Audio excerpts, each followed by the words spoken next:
It's time for another book haul. I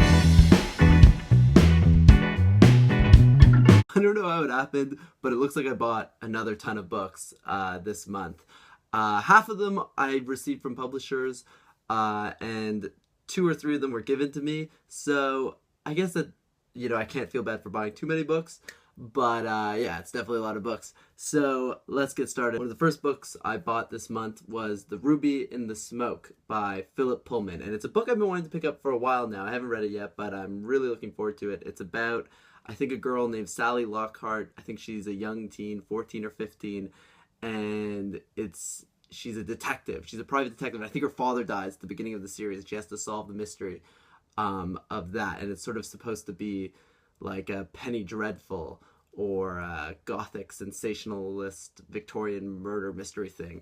And I'm really excited. It's a thriller for kids. What makes it even more exciting is that I picked it up during a small booktuber meetup with Claire over at the Book Fox. She came to London and we hung out, and it was so much fun. We went to Review Bookshop, and we picked this up actually at a charity shop in Peckham. And Claire actually picked this up for me, and it was only 30 pence, so I owe her 30 pence now. But yeah, no, I thought that was a very insane, great price at a charity shop. I'm used to seeing things for £1. But yeah, no, I'm really looking forward to it. And I think Claire says she owns this, so maybe we'll do a buddy read. I don't know when I want to read it yet, though, but I will let her and you guys know. So yeah, if you haven't, go check out Claire, the Book Fox's channel. Pause this video, go check it out right now. It's awesome. It's filled with videos both on books but also on movies and TV shows, and so just like an ultimate culture smash. Go check it out. All right, now with the rest of the book haul. The next book, I actually bought this book at the end of this month, quite recently, and that is William Gibson's Count Zero, which is the sequel to his first book, Neuromancer, which I absolutely love. I've noticed when talking to other readers that people aren't big fans of Neuromancer, though it did sell like 6 million copies or something, so it is like this worldwide hit and phenomenon. But on a local level, I rarely meet people who loved Neuromancer as much as I did. I'm really looking forward to reading this one. I bought it just the other day. I was up visiting relatives in Derbyshire for Christmas, and when I returned to London, I was just so excited to be back in London at Euston Station, and I didn't want to, get on the tube and go back to my flat straight away. So I just started walking around, and I ended up at Waterstones, and I was like, you know what? It's the holidays and I need a little bit of cyberpunk in my life.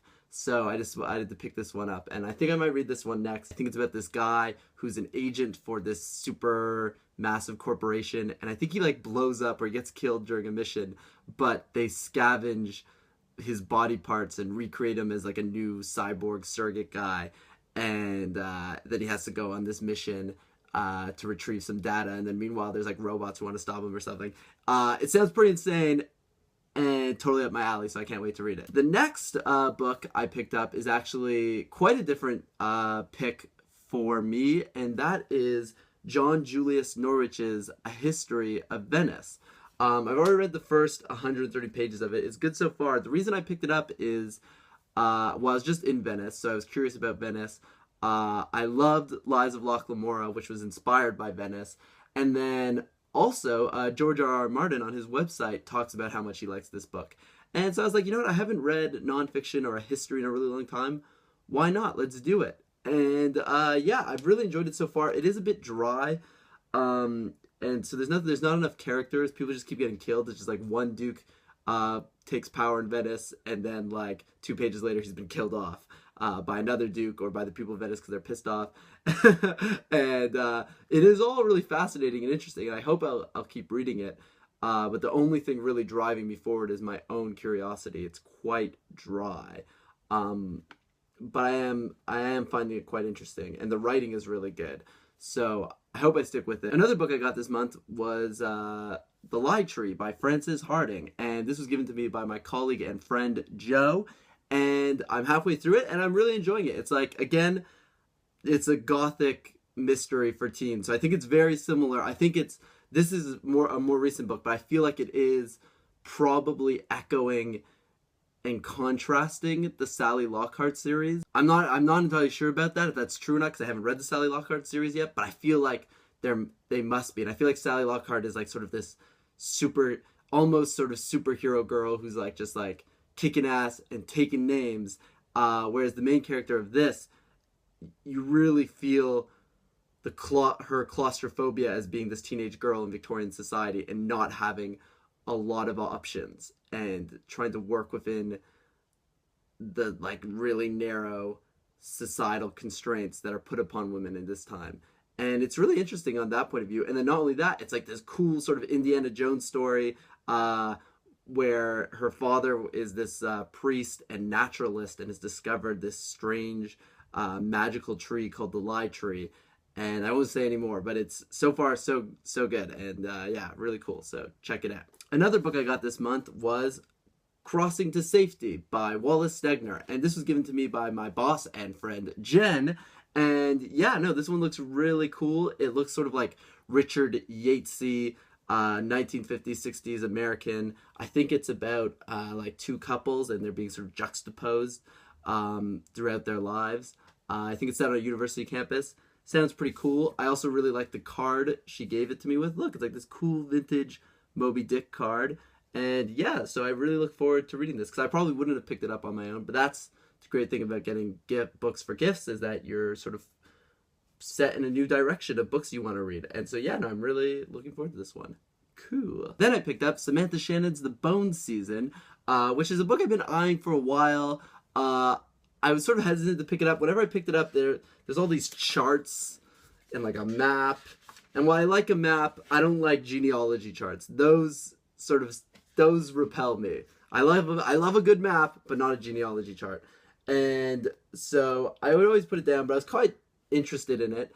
And me and my flatmate went to this shopping center in South London, and we passed by the store I'd never seen before called The Works. And it just sold a lot of stuff like really cheaply. You could get like all of Alex Rider by Anthony Horowitz, like all like 12 volumes of it in a box set for like £10. It was like the most ridiculous deals I'd ever seen. So this was you could get for £2, which is like cheaper than what I would get it at work with my discount.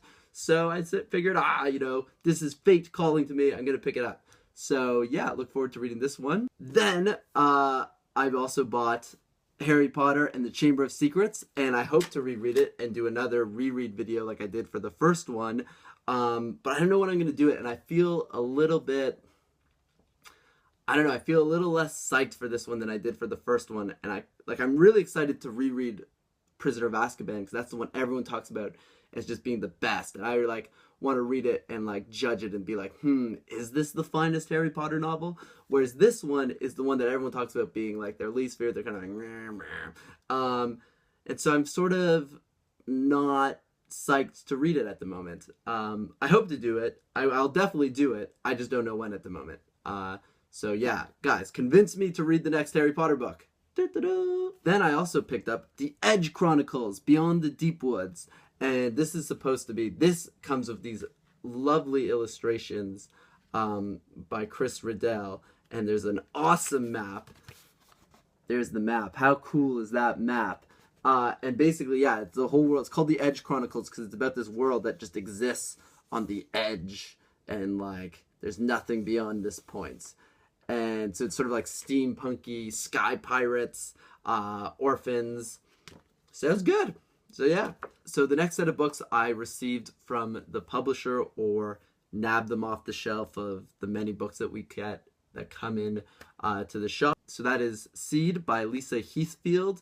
I think this is like a romance set on a cult in like Midwest America. I don't know. It looks pretty cool. And it's got a holographic cover, which reminds me of like holographic Pokemon cards. So yeah, if you guys have read this, let me know. Then I picked up this other one from work called 13 Days of Midnight, and it's about this kid. I think his father dies and he inherits like necromancer powers from his dad or something. Yeah, I don't know. I thought it could be neat. I don't know if I'll read it anytime. If you guys tell me it's great, I might check it out. But yeah, I don't know. Kind of neat. Then I also received this from the publisher, Carry On by Rainbow Rowell, which I'm really curious to read because I always like the idea of a standalone fantasy. I don't know why fantasies always have to be in series. However, I haven't read Fangirl yet. I haven't read any Rainbow Rowell, so I feel like I have to read Fangirl first. So while I have this, and I love this edition, I feel like I gotta get Fangirl before I read this one. But yeah, this is supposed to be like a Harry Potter wizarding school book. Looking forward to reading it. And then the last book in my book haul that I received from the publisher was Girl on the Train by Paula Hawkins. And this is the book everyone's been talking about. It's supposed to be amazing, psychological thriller. It's set in London. I think the narrator's like a raging alcoholic, so she's like super unreliable, like blacks out at pivotal moments, and you're like, oh, what happened? So yeah, no, I'm really looking forward to reading this one as well. So guys, if you've read any of these books, please let me know which ones I should read straight away, which ones maybe I should rush to, and if you think of any books that you think I might like, please let me know down in the comments below. If you like this video, please like it, and if you really like this video, please subscribe. Until next time, happy reading. So many books. Ah!